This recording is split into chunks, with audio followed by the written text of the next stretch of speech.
السلام علیکم ورحمۃ اللہ۔ سورہ بقرہ کی 142ویں آیت الحمدللہ دوسرے جز کا دوسرے پارے کا آغاز ہوا۔ سیقول الصفحاء دوسرا جز ملاحظہ فرمائیں۔ بسم اللہ الرحمن الرحیم سيقول السفهاء من الناس ما ولاهم عن قبلتهم التي كانوا عليها قل لله المشرق والمغرب يهدي من يشاء إلى صراط مستقيم۔ ان قریب احمق لوگ یہ کہیں گے، صفحاء یعنی احمق لوگ یہ کہیں گے کہ ان مسلمانوں کو اس قبلے سے کس نے موڑ دیا ہے جس پر پہلے سے قائم تھے۔ تو اے پیغمبر کہہ دیجئے کہ مشرق و مغرب سب خدا کے ہیں، وہ جسے چاہتا ہے صراط مستقیم کی ہدایت دے دیتا ہے۔ کیونکہ مشرکین مکہ نے خانہ کعبہ کو بت میں تبدیل کر دیا تھا، بت خانہ بنا دیا تھا۔ سرکار رسالت مآب اور تمام مسلمین 13 سال مکمل سرکار کے مبعوث ہونے کے بعد سے، مبعوث و رسالت ہونے کے بعد سے مکہ میں رہتے تھے، لیکن خانہ کعبہ کی طرف رخ کر کے نماز نہیں پڑھتے تھے، اور صرف اسی وجہ سے کہ مشرکین کو یہ خیال نہ آ جائے کہ مسلمانوں میں بتوں کا احترام ہے، کیونکہ بتوں کی طرف ہم نے تو بت رکھ رکھے ہیں اور اس طرف وہ خانہ کعبہ میں نماز پڑھتے ہیں۔ لیکن جب نبی کریم مدینے کی طرف ہجرت فرما گئے اور ہجرت انجام پا گئی، تو ہجرت کے بعد کچھ ہی دن گزرے تھے کہ یہودیوں نے اعتراض کرنا شروع کر دیا اور مسلمانوں کی ذلت و تحقیر کرنے لگے، انہیں نیچے دکھانے لگے اور یہی کہنے لگے تم سب کو تو ہمارے قبلے کی طرف، تم سب جتنے ہو سب ہمارے قبلے کی طرف نماز پڑھتے ہو، یعنی بیت المقدس کو قبلہ بنا رکھا ہے تم نے۔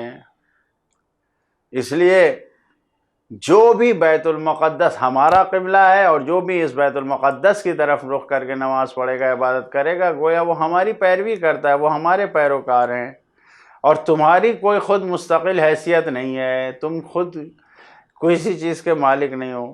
نبی کریم صلی اللہ علیہ وآلہ وسلم اس توہین سے رنجیدہ ہوئے، غمگین ہوئے، اور دعا کے وقت آسمان کی طرف نگاہ کر رہے تھے، آسمان کی طرف نگاہ کر رہے تھے کہ یہاں تک کہ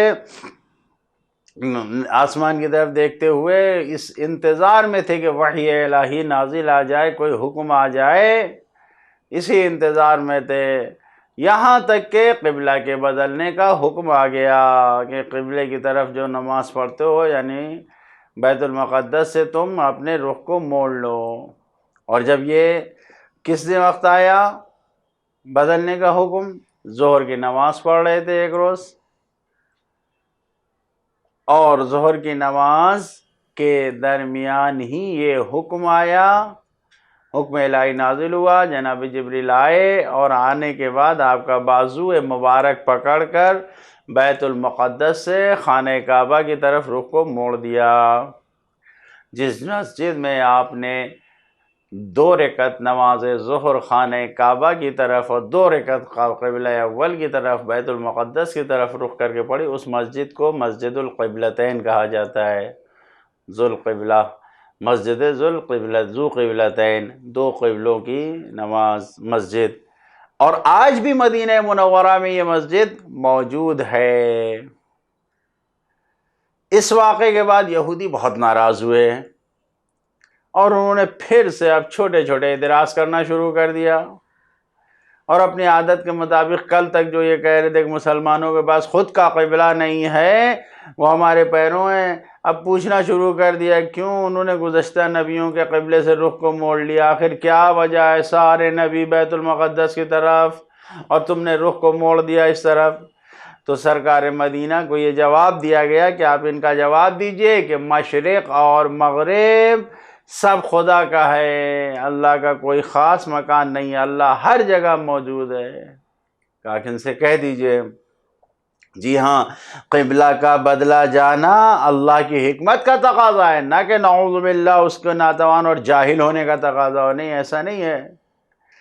جس طرح سے ساری کائنات میں سال بدل بدل کر فصلوں کا آنا بھی اللہ کی تدبیر کا حصہ ہے. ایسا نہیں کہ خدا جاہل ہے، نہیں، سال میں فصلیں جدید نئی نئی فصلیں آتی ہیں. یہ اللہ کی کمزوری نہیں ہے، یہ اس کی شرمندگی نہیں ہے کہ وہ اس طریقے سے انجام دے.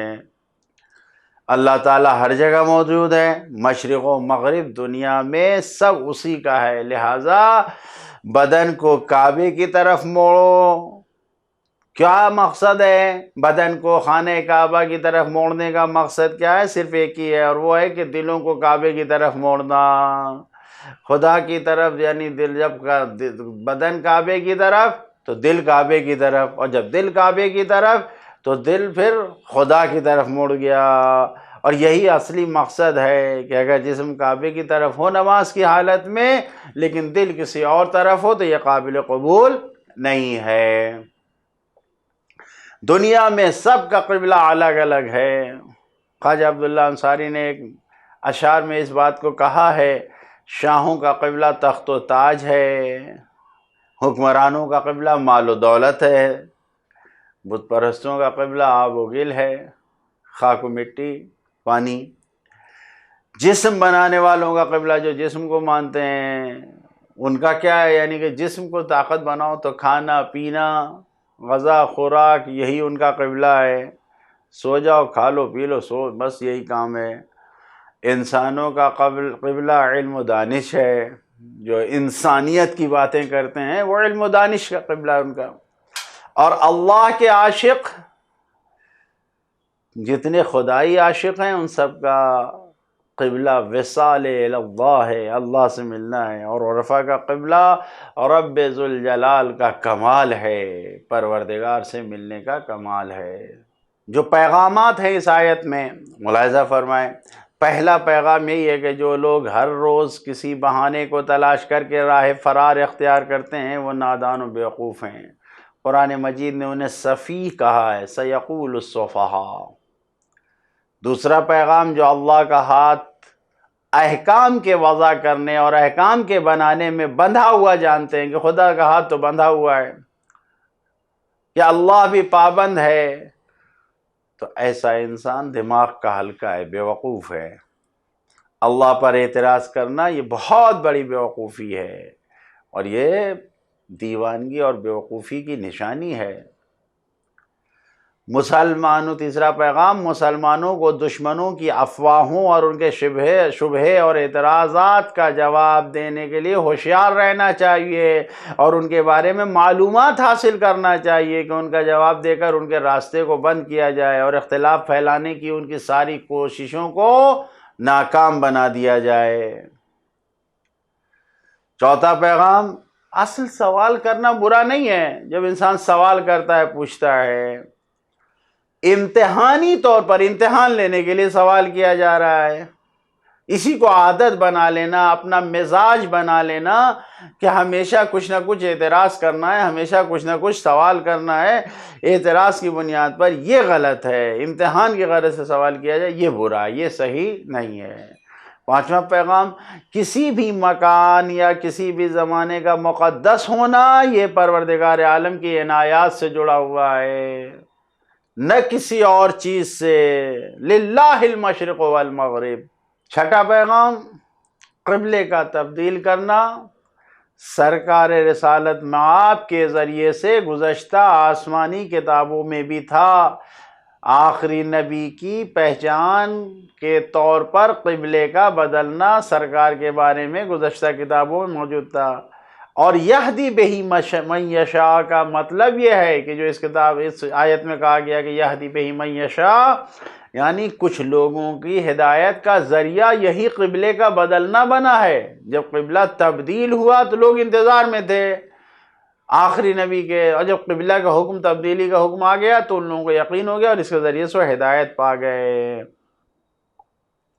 لہذا ہمارے عمل کے لیے، ہماری عملی زندگی کا پیغام، انسان ہر قدم پر زندگی میں ہمیشہ امتحان اور آزمائش کے لیے تیار رہے کہ اللہ کی مرضی سے ایمان لے آئے اور عمل کرے، نہ کہ خود کی پسند سے عمل کرے اور ایمان لائے۔ اللہ کے حکم پر ایمان لانا ہی صراط مستقیم ہے اور یہی زندگی کی کامیابی ہے۔ خداوند عالم سے دعا کرتے ہیں کہ ہمیں سیدھے راستے پر چل کر اپنی اطاعت کرنے کا موقع عنایت فرمائے اور اپنے اطاعت گزار بندوں میں ہمارا شمار کرے۔ والسلام علیکم ورحمۃ اللہ وبرکاتہ۔